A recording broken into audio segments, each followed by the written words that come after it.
Well, this should be fun.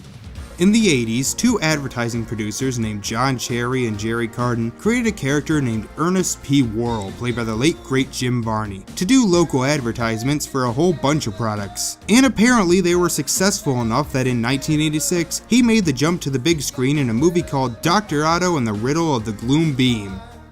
Yeah, I've never heard of it either, but 1 year later he starred in another movie called Ernest Goes to Camp, which started a franchise that lasted 11 years and 9 more films, until Varney's unfortunate death in 2000. But we're not here to talk about the movies because, well, I haven't seen any of them. What we'll be talking about instead is the TV series called Hey Vern, It's Ernest, which aired for one 13-episode season in late 1988, which is around the time Ernest Saves Christmas came out. So if I haven't seen any of the Ernest movies, why am I talking about the show?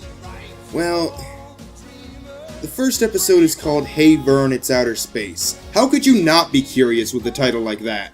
So we start with the titular Vern watching a science fiction movie when Ernest comes in to annoy the hell out of him. It gets so bad that apparently even God is sick of him and tries to crush him. Out of everybody. Vern! Oh no! It's Vendor's moon pod! Oh no! We're gonna be paralyzed! So I know it's a little early for me to be asking questions since I'm not an Ernest expert, but is Vern a mute? Did he have his mouth sewn shut like Deadpool in that X-Men Origins Wolverine movie? Because that is the only reason I can see him not cursing Ernest out. Hey, Vern, today's your lucky day. We knew you wouldn't want to oversleep, Vern. We only do it once a week, Vern. Me and all the other guys, Vern. We even brought the pies, Vern.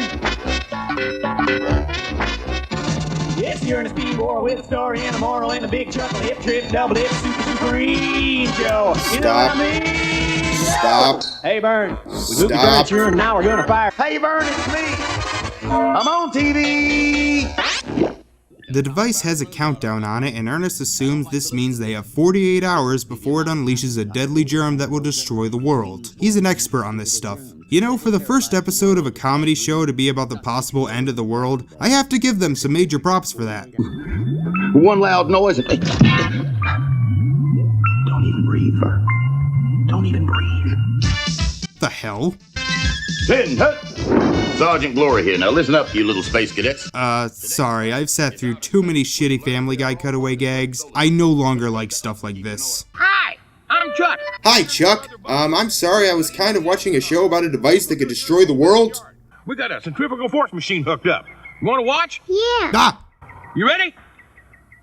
Blast off!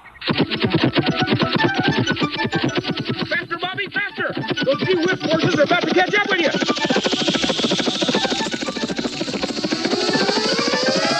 Oh, Bobby.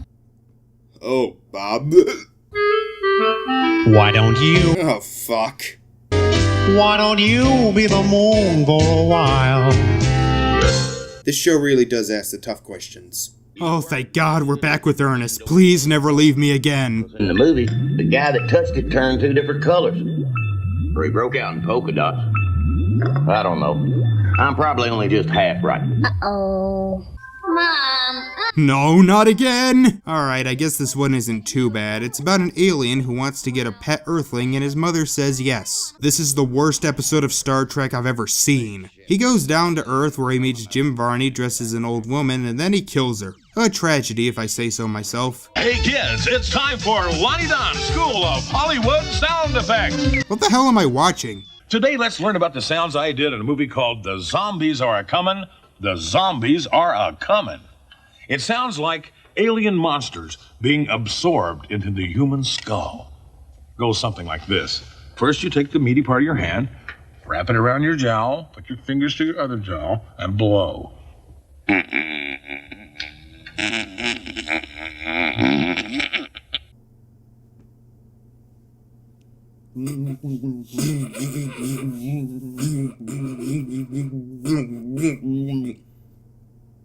Back with Ernest, he sends the device back up by tying it to a bunch of balloons, but unfortunately he forgot something. Balloons pop.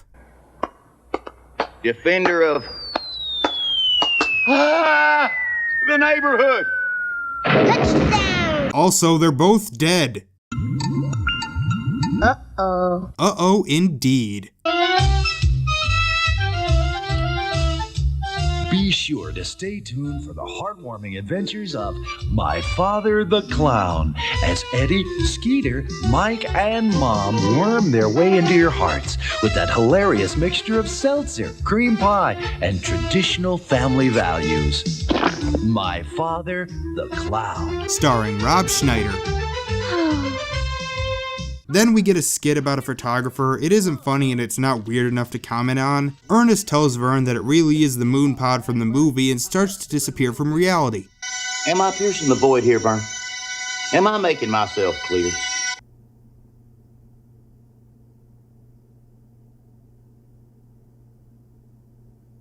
We then get a skit about a space restaurant where the only joke is they put space words in the middle of normal sentences. Now, will that be 3 separate checks or all those heads yours?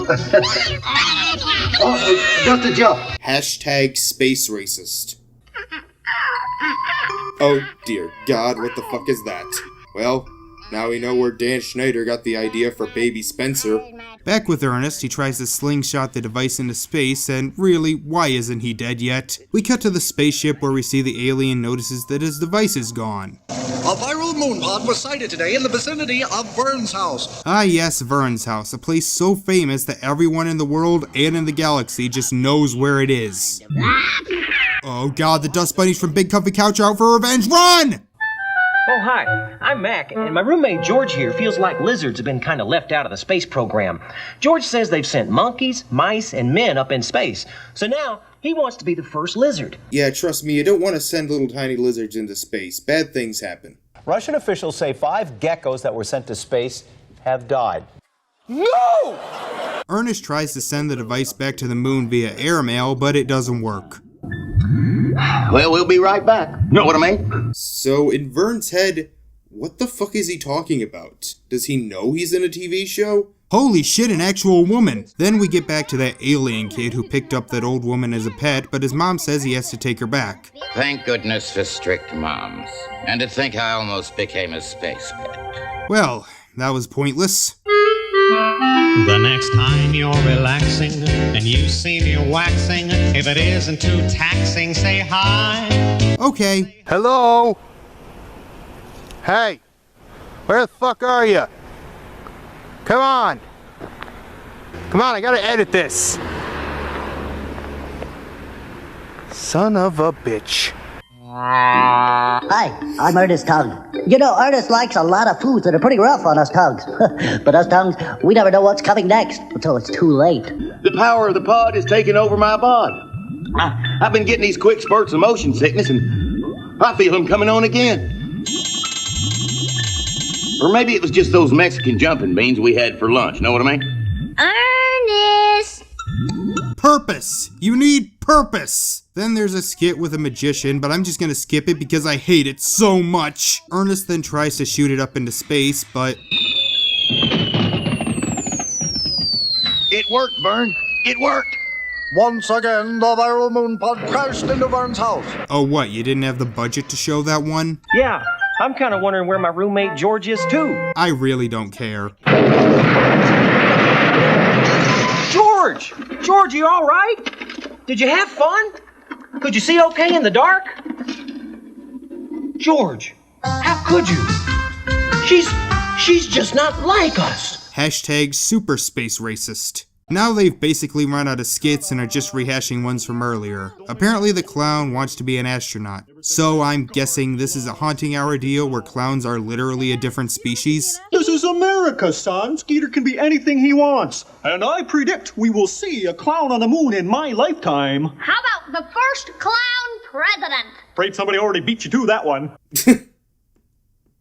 Alright, that was a good joke. Ernest goes to his barber, which, come on man, you're on a time limit. No problem, this barber has super speed. And now Ernest is missing both ears and part of his nose. Nope, turns out he just got 3/4 of the hat from the villain from Power Rangers. The boy returns the old woman to Earth and she's upset. That way, there's no meal on the flight, and what thanks do I get? They don't even want me. There's no doubt about it. There's no intelligent life on other planets. Well, to be fair, I don't think there's much on this planet either. Ernest tries to contact the moon people, and I admit him just appearing in the doorway is pretty funny.